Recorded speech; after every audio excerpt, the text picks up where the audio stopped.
مقسم نے ایک نگاہ کھلے رجسٹر پر ڈالی اور پھر سر جھکا کر کچھ لکھنے لگا۔ جب رجسٹر واپس ملا تو اس میں انگریزی میں لکھا تھا، ہم ترکی کے ٹور پہ جا رہے ہیں، 7 دن میں 7 شہر، ہم پانچوں اور ٹالی، اور تم لوگوں کا کیا پروگرام ہے؟ اوف، پھر سے یہ ٹالی، ڈی جے کوفت سے جواب لکھنے لگی۔ ہم بھی 7 دنوں میں 7 شہر گھومنے کا سوچ رہے ہیں۔ اس نے رجسٹر آگے پاس کر دیا اور پھر ذرا ٹیک لگا کر بیٹھ گئی۔ مقسم اب صفحے پر چند الفاظ گھسیٹ رہا تھا۔ تو ہمارے ساتھ چلو نا، تم لوگوں کو کب نکلنا ہے؟ پہلی چھٹی والے دن، مقسم نے اپنا پروگرام بتایا۔ ہم نے دوسری چھٹی پہ نکلنا ہے، تمہارے ساتھ مشکل ہوگا، چلو پھر چھٹیوں کے بعد ملیں گے۔ نو پرابلم، ساتھ میں مقصد نے ایک مسکراتا ہوا چہرہ بنایا۔ حیا دانت پر دانت جمائے بمشکل جمائیاں روکنے کی صحیح کر رہی تھی۔ اسے اس کلاس سے زیادہ بورنگ کوئی کلاس نہیں لگتی تھی۔ دفتن مقصد نے رجسٹر ڈی جے کی جانب بڑھایا تو اس پہ لکھے الفاظ کو پڑھ کر ڈی جے نے رجسٹر حیا کے سامنے رکھ دیا۔ حیا نے ذرا سی گردن جھکا کر دیکھا، اوپر اس نے انگریزی میں لکھا تھا، ٹرانسلیٹ ان اردو پلیز۔ اس کے نیچے عربی عبارت لکھی تھی، کیفا حالو کا۔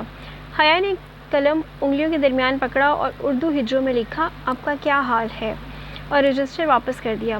مقسم اور حسین کو آج کل ڈی جے سے اردو الفاظ لکھنے کا اور سیکھنے کا شوق چڑھا ہوا تھا۔ اس کلاس میں وہ یوں سارا وقت عربی الفاظ لکھ کر ان کو دیتے رہتے تھے، اور چند لمحوں بعد اس نے پھر صفحہ حیا کے سامنے کیا۔ اب اس پر لکھا تھا، حالی بخیر۔ حیا نے جیسے چڑھ کر نیچے لکھا، میں بالکل ٹھیک ٹھاک ہوں اور آپ کی خیریت ٹھیک چاہتی ہوں۔ اتنا لمبا کیوں لکھا؟ ڈی جے نے حیرت سے سرگوشی کی۔ اگر چھوٹا لکھتی تو یہ فوراً ہی اسے سیکھ کر مجھ سے آج ہی کی تاریخ میں پوری لغت لکھواتا۔ اب اچھا ہے نا، پورا دن ٹھیک سے پڑھنے میں سارا وقت گزار دے گا، اور مقصم سے کلاس کے اختتام تک ٹھیک سے پڑھا نہیں گیا تھا۔ خیر، کلاس ختم ہوئی تو وہ واپس ڈورم میں آئی۔ منہ ہاتھ دھو کر تیار ہونے میں بھی کافی وقت لگ گیا۔ اس نے ایک مور پنکھ کے سبز رنگ کا پاؤں کو چھوتا فراک پہنا۔ فراک کی آستین تنگ چوڑی دار تھی اور نیچے پاجامہ تھا۔ پورا لباس بالکل سادہ تھا۔ بال اس نے کھلے چھوڑ دیے اور کاجل اور نیچرل پنک لپسٹک لگا کر ڈی جے کی طرف پلٹی۔ کیسی لگ رہی ہوں؟ ڈی جے جو بالوں میں برش کر رہی تھی دیکھ کر اسے رک گئی۔ بالکل پاکستان کا جھنڈا لگ رہی ہو، دفع ہو جاؤ۔ تقریباً 1.5 گھنٹے بعد وہ دونوں انجم باجی اور حالے کے ساتھ جہانگیر میں واقع پھوپھو کے گھر کے سامنے کھڑی تھی۔ پھوپھو کو بتا تو دیا تھا نا، یہ نہ ہو کہ وہ کہے میں نے تو انوائٹ ہی نہیں کیا، ڈی جے نے آہستہ سے پوچھا۔ ہاں بتا دیا تھا، اس نے سرگوشی میں ڈی جے کو جواب دیتے ہوئے ڈور بیل بجا دی۔ پھوپھو ان سے بہت پرجوش ہو کے ملی۔ لانگ روم میں بیٹھتے ہی ساتھ ان سب کا تعارف کا مرحلہ بھی تمام ہو گیا۔ حیا، آج تو تم نے گھر میں رونق کر دی ہے۔ وہ واقعتاً بہت خوش تھی۔ حیا ان کے گھر کو اپنا سمجھ کر دوستوں کو ساتھ لائی ہے، یہ خیال ہی ان کو بہت مسرت بخش رہا تھا۔ وہ ان 2 ماہ میں چند ایک بار ہی پھوپھو کے گھر آئی تھی، اور پہلی 2 دفعہ کے بعد جہان کبھی گھر نہیں ملا تھا، نہ ہی وہ اسے بتا کر آتی تھی۔ اس دفعہ تو اس نے بالکل بھی نہیں بتایا۔ وہ اندر ہی اندر خود کو اس کا مجرم سمجھ رہی تھی۔ اس کے ٹوٹے بکھرے ریسٹورانٹ کو یاد کر کے وہ اکثر خود کو ملامت کیا کرتی تھی۔ آپ کا گھر بہت پیارا ہے آنٹی، انجم باجی نے صوفے پہ بیٹھتے ہوئے ستائشی انداز میں ادھر ادھر دیکھتے ہوئے کہا تھا، اور یہ رقص تو بہت ہی پیارے ہیں۔ حالے نے فرش پر بچھے رقص کی جانب اشارہ کیا، اور میری پھوپھو بھی بہت پیاری ہے۔ وہ پھوپھو کے شانوں کے گرد بازو حمائل کیے مزے سے بولی تو پھوپھو ہنس دی۔ ڈی جے نے آہستگی سے سرگوشش کی، اور پھوپھو کا بیٹا بھی بہت پیارا ہے۔ حیا نے زور سے اس کا پاؤں دبایا۔ وہ بس کر کے رہ گئی۔ چلو تم لوگ ادھر بیٹھو، میں بس ابھی آئی۔ اچھے میزبانوں کی طرح پھوپھو مسکرا کر کہتے ہوئے راہداری کی طرف مڑ گئی، جس کے دوسرے سرے سے یہ کچن تھا۔ کچن کا دروازہ کھلا تھا، صوفوں پہ بیٹھے ہوئے انہیں آدھے کچن کا حصہ نظر آتا تھا۔ پھوپھو وہ ان کے پیچھے ہی چلی آئی۔ ارے تم کیوں آ گئی؟ ان کو کمپنی دو نا۔ وہ فریزر سے کچھ جمے ہوئے پیکٹ نکال رہی تھی۔ وہ ایک دوسرے کو کافی ہیں۔ آپ سنائیں، انکل اوپر ہیں؟ میں نے سوچا ان سے مل لوں، جب بھی آتی ہوں عموماً ان کے سونے کا وقت ہوتا ہے، ملاقات ہی نہیں ہو پاتی۔ وہ تو یہ کہہ ہی نہیں پائی کہ جب بھی وہ آتی تھی پھوپھو ان کو دوا دے کر سلا دیتی تھی تاکہ کوئی بدمزگی نہ ہو۔ ہاں شاید جاگے ہوئے ہو، تم اوپر دیکھ لو۔ اچھا، اور جہان کے ریسٹورانٹ کا کیا بنا؟ کچھ لوگوں نے نقصان کر دیا تھا شاید، ذرا سرسری سے انداز میں اس نے ان سے پوچھا۔ ہاں اچھا خاصا نقصان ہو گیا اس کا، کافی چڑچڑا رہنے لگا ہے اس دن سے، بس دعا کرنا، وہ پرملال سی لہجے میں کہتے ہوئے کیبنٹ سے کچھ نکالنے لگی۔ وہ واپس آئی تو ڈی جے اور حالے پھپھو کے گھر کی آرائش پر تبصرہ کر رہی تھیں، جبکہ انجم باجی بہت غور سے ٹی وی پہ کارٹون نیٹ ورک دیکھ رہی تھیں، جس کے کارٹون ترک میں ڈب کیے گئے تھے۔ سبانجی میں جو واحد شے دیکھنے کا موقع نہیں ملا تھا وہ ٹی وی ہی تھا۔ ان کو مصروف پا کر وہ زینہ چڑھنے لگی۔ کندھے سے لٹکتے شفون کے سبز دوپٹے کا کنارہ زینوں پر پھسلتا اس کے پیچھے پیچھے اوپر تک آیا تھا۔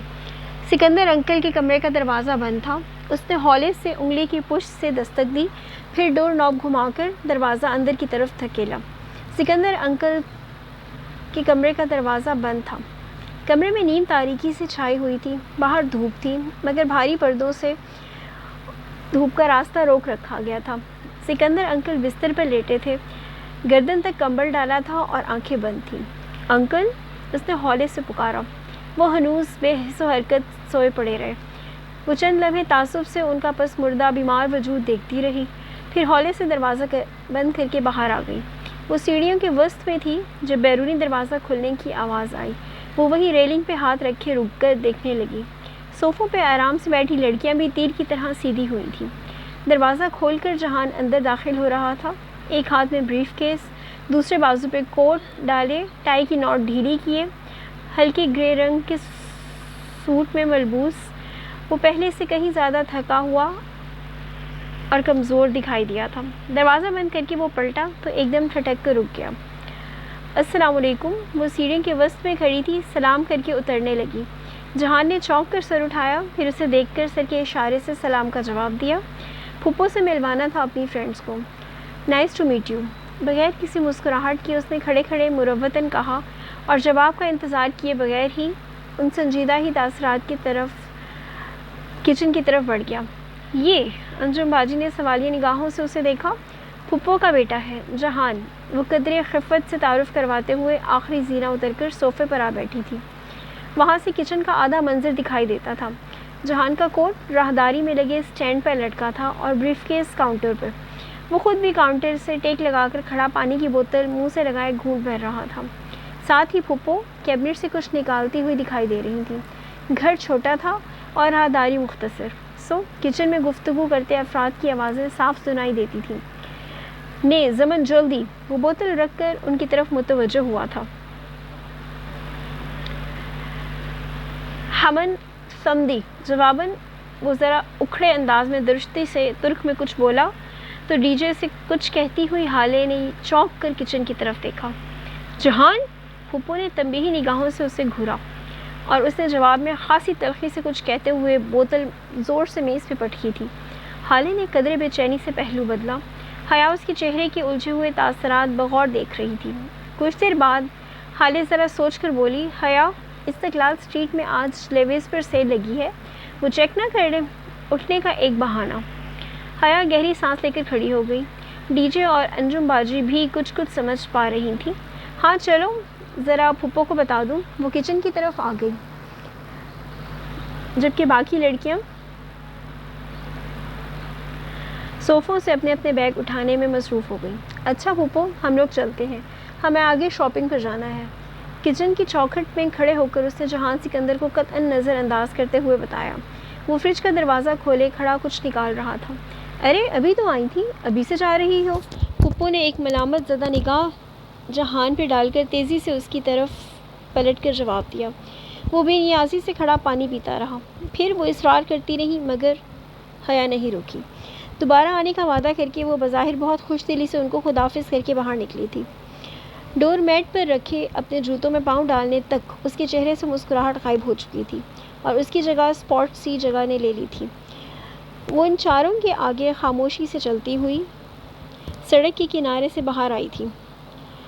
جب وہ کالونی کا موڑ مڑ کر دوسری گلی میں داخل ہوئی تو وہ تیزی سے حالے کی جانب گھومی۔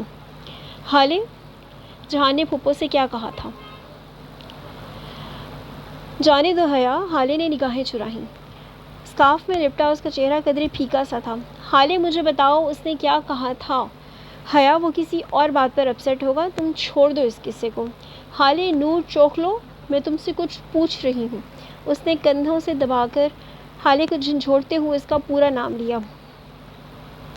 اچھا ٹھیک ہے، پھر سنو۔ اس نے پہلے پوچھا کہ یہ کب آئی ہیں، پھر کہا ان کے لیے اتنا پھیلاؤ کرنے کی کیا ضرورت ہے، اور پھر اس نے کہا کہ میں سارا دن کتوں کی طرح اس لیے نہیں کماتا کہ آپ یوں ضائع کر دیں۔ اس کے کندھوں پہ رکھے حیا کے ہاتھ نیچے جا گرے۔ بہت آہستہ سے وہ پلٹ گئی۔ حیا چھوڑ دو، انجم باجی نے پیچھے سے کندھا تھپ تھپا کر اسے تسلی دی۔ چھوڑ ہی تو دیا ہے، آج کے بعد میں کبھی پھوپھو کے گھر قدم نہیں رکھوں گی۔ میں اتنی ارزاں تو نہیں ہوں کہ میرے مغرور رشتہ دار یوں میری بے عزتی کرتے پھریں۔